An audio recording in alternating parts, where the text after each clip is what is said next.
and welcome back to the podcast. I am your co-host, Keone McKeague, and with me today, Jared Rice. Say what's up to the pod. What it do? I was going to say what's up to the pod, boys, but there's only one boy, so just say what's up to the pod. Giving a shout out to our sponsor, which is Dubby Energy. Fantastic energy drink. None of the crash. You can head on over to dubby.gg. Use our promo code POINSOY, POINSOY. For 10% off your order. You help them, you help us. Help us help you with dropping some of this fire content that we got coming out in the next couple of weeks. But regardless of that, fantastic energy. Just go give it a try. It's really, really good.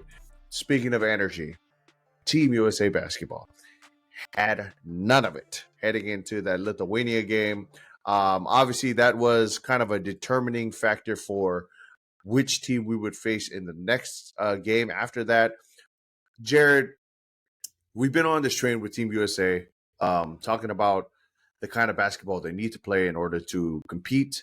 Obviously, a lot more team-oriented. They do not have like the quote-unquote, like they do obviously have pretty great players on the team, but they don't have the quote-unquote like big name, superstar guys, right? So right now it's just kind of like stars, younger stars.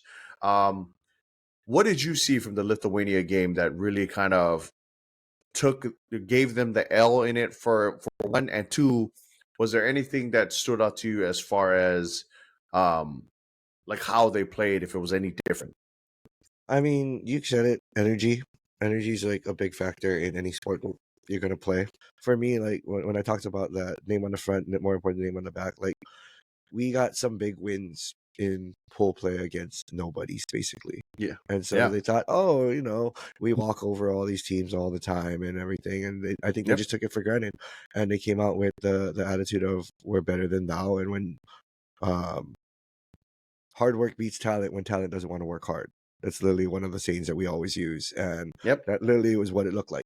For me, that was a difference maker. And then after losing that, of course, you got to go and play Italy, and like that's no pushover team as well.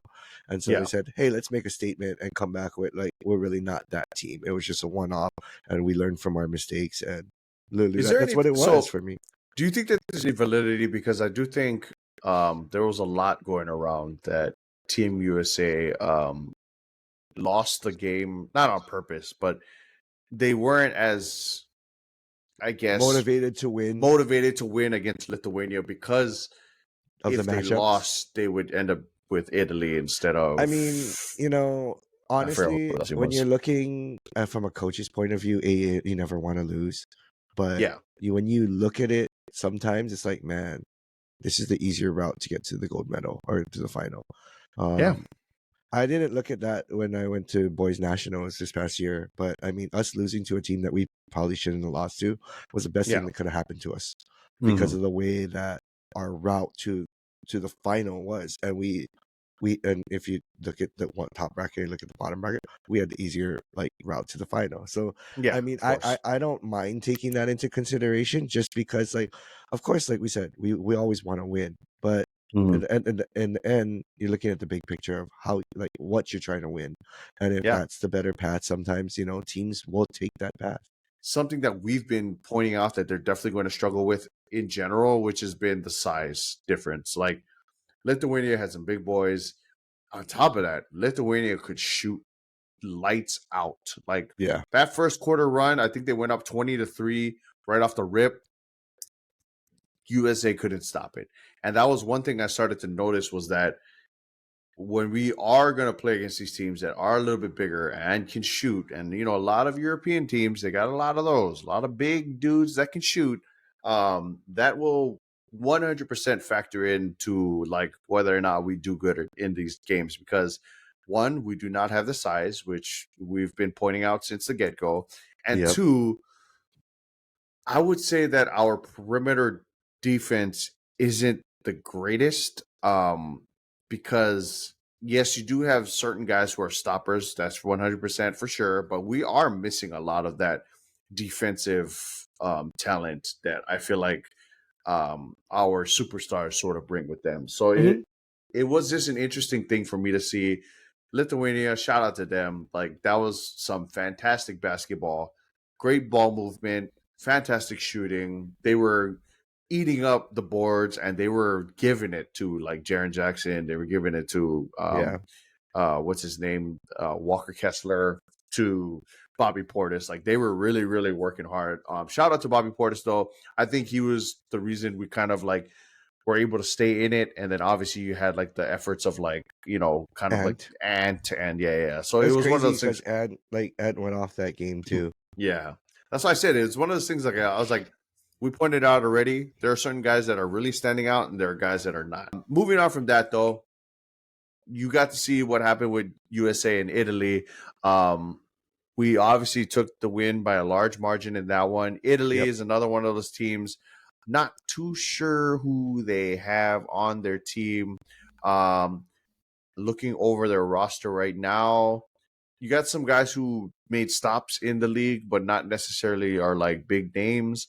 Nicolo Melli, he's one of those. Luigi Datome, he's another one. Outside of that, that's it. I was like looking over the whole roster. That is it.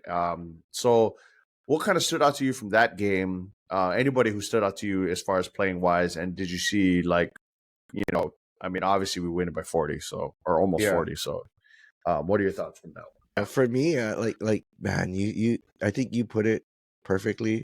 The more that I think about, they really wanted this matchup over Serbia.